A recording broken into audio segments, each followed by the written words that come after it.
Jésus a ici une tête de Lénine, cette icône séparée de caviar.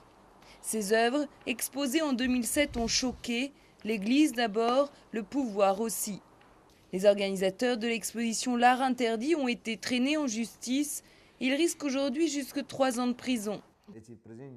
Ces œuvres ne sont pas dirigées contre la foi, contre l'Église. Elles n'insultent pas le sentiment religieux. Ces œuvres parlent d'autre chose. Elles parlent du pouvoir soviétique, de comment le pouvoir mettait ses dirigeants au rang de Dieu. Elles parlent aussi de la société de consommation. Les détracteurs de l'exposition ne veulent rien entendre. À l'origine de la plainte, il y a cet homme, Oleg Kassin, leader d'un groupe nationaliste et ultra-orthodoxe. Si ça vous plaît de vous exprimer librement, faites ça à la maison. Invitez quelques amis proches. Mais à partir du moment où cette exposition a eu lieu dans un espace public et qu'en plus elle contient des injures et des insultes, c'est en soi une infraction au code pénal. Ce n'est pas de l'art, c'est une provocation.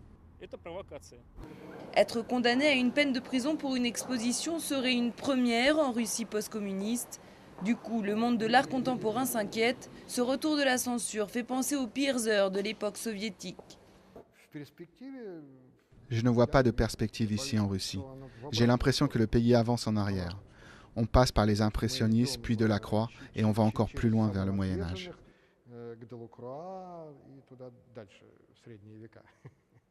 Les organisateurs de l'exposition seront bientôt fixés sur leur sort.